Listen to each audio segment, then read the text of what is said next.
നമസ്കാരം. ശബരിമല കൊള്ളയിൽ മൂന്നാം അറസ്റ്റിന് പ്രത്യേക അന്വേഷണ സംഘം. ഉണ്ണികൃഷ്ണൻ പോറ്റിക്കും മുരാരി ബാബുവിനും പിന്നാലെ ശബരിമലയിലെ മുൻ എക്സിക്യൂട്ടീവ് ഓഫീസർ ഡി സുധീഷ് കുമാറിനെയും അറസ്റ്റ് ചെയ്യും. CPM-മായി പ്രത്യക്ഷ ബന്ധമുള്ള വ്യക്തിയാണ് സുധീഷ് കുമാർ. മുൻ ദേവസ്വം ബോർഡ് പ്രസിഡന്റ് N വാസുവിന്റെ PA ആയിരുന്നു.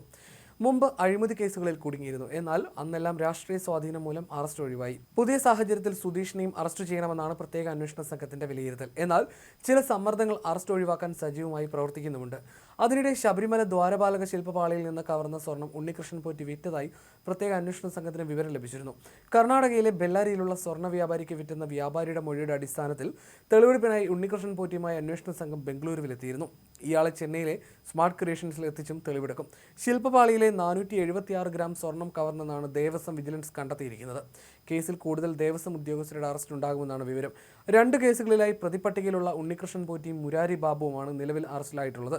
ശില്പപാളിയിലെ സ്വർണ്ണമോഷണ കേസിൽ മുരാരി ബാബു 2ാം പ്രതിയും കട്ടിളപ്പടിയിലെ സ്വർണം കവർന്ന കേസിൽ 6ാം പ്രതിയുമാണ്. തട്ടിപ്പിനായി മുഖ്യപ്രതി ഉണ്ണികൃഷ്ണൻ പോറ്റിയുമായി മുരാരി ബാബു ഗൂഢാലോചന നടത്തിയതായി അന്വേഷണ സംഘം കണ്ടെത്തിയിട്ടുണ്ട്. പ്രതിപട്ടികയിലുള്ള മറ്റുള്ളവരെ ചോദ്യം ചെയ്യുന്നതോടെ ഗൂഢാലോചനയിൽ ആരൊക്കെ ഉൾപ്പെട്ടു എന്ന വിവരം ലഭിക്കുമെന്നാണ് പ്രതീക്ഷ. ഇതിനിടയിലാണ് അന്വേഷണം സുധീഷ് കുമാറിലേക്ക് എത്തുന്നത്. അടൂർ മണ്ണടി സ്വദേശിയാണ് ഡി സുധീഷ് കുമാർ. സർവീസിലിരിക്കുമ്പോൾ നടത്തിയ മറ്റൊരു ക്രമക്കേടിന്റെ പേരിൽ സുധീഷ് കുമാർ വിജിലൻസ് അന്വേഷണം നേരിടുകയാണ്. വിജിലൻസ് അന്വേഷണം വന്ന ശേഷവും സുധീഷിന് ദേവസ്വം ബോർഡിൽ താക്കോൽ സ്ഥാനം കിട്ടി. അതും ദേവസ്വം ബോർഡ് പ്രസിഡന്റിന്റെ PA എന്ന പദവി. 2022 മെയ് മാസത്തിലാണ് ഇയാൾ സർവീസിൽ നിന്ന് വിരമിച്ചത്. അതിനുശേഷം CPM-ൽ സജീവമാവുകയായിരുന്നു. നിലവിൽ മണ്ണടി ദേശകല്ലുമൂട് ബ്രാഞ്ച് അംഗവും കർഷക സംഘം മണ്ണടി മേഖലാ കമ്മിറ്റി അംഗവുമാണ്. CPM അടൂർ ഏരിയ കമ്മിറ്റി അംഗമായ സാജന്റെ ബന്ധു കൂടിയാണ്. സർവീസിൽ നിന്ന് വിരമിച്ചതിന് ശേഷം പാർട്ടി ബ്രാഞ്ച് സെക്രട്ടറിയാകാൻ ശ്രമം നടത്തിയിരുന്നു.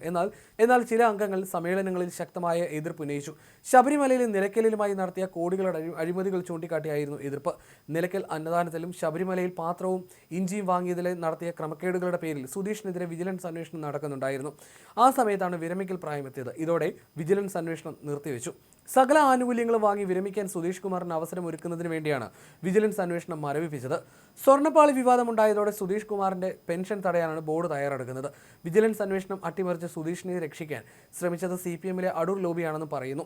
പാർട്ടിയിലെ നിർണായക സ്ഥാനം നൽകാൻ ശ്രമിച്ചതും ഇതേ ലക്ഷ്യത്തോടെയായിരുന്നു. പ്രവർത്തകരുടെ എതിർപ്പ് കാരണം കപ്പിനും ചുണ്ടിനും ഇടയിൽ ബ്രാഞ്ച് സെക്രട്ടറി സ്ഥാനം നഷ്ടമായെങ്കിലും CPM-ലുള്ള സ്വാധീനത്തിന് കുറവില്ല.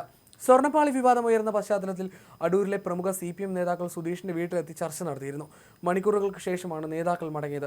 ശബരിമലയിൽ ജോലി ചെയ്യുമ്പോഴും CPM-ന്റെ വിശ്വസ്തനായിരുന്നു. ദേവസ്വം കമ്മീഷണറായി 2ാം വട്ടം N വാസു എത്തിയതും കരുത്തുകൂടി. ഇതിനിടയിലാണ് അഴിമതി വിവാദം ഉയർന്നത്. എന്നാൽ വാസു എല്ലാ അർത്ഥത്തിലും സംരക്ഷിച്ചു. വാസുവിന്റെ PA പദവിയും നൽകി. നിലയ്ക്കലിലെ അന്നദാന കരാറിൽ കോടികളുടെ ക്രമക്കേട് നടത്തിയ കേസിൽ മുഖ്യപ്രതിയാണ് ശബരിമല മുൻ executive officer D Sudheesh Kumar.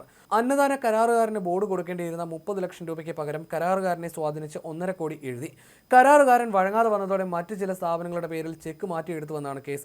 ഈ അഴിമതിയിൽ ദേവസ്വം ബോർഡ് വിജിലൻസും സംസ്ഥാന വിജിലൻസും നടത്തിയ അന്വേഷണത്തിൽ നിലയ്ക്കൽ അഡ്മിനിസ്ട്രേറ്റീവ് ഓഫീസറായിരുന്ന ജയപ്രകാശ്, ശബരിമല മുൻ എക്സിക്യൂട്ടീവ് ഓഫീസറായ രാജേന്ദ്ര പ്രസാദ്, സുധീഷ് കുമാർ, ജൂനിയർ സൂപ്രണ്ട് വാസുദേവൻ നമ്പൂതിരി എന്നിവർ കുറ്റക്കാരാണെന്ന് കണ്ടെത്തിയിരുന്നു.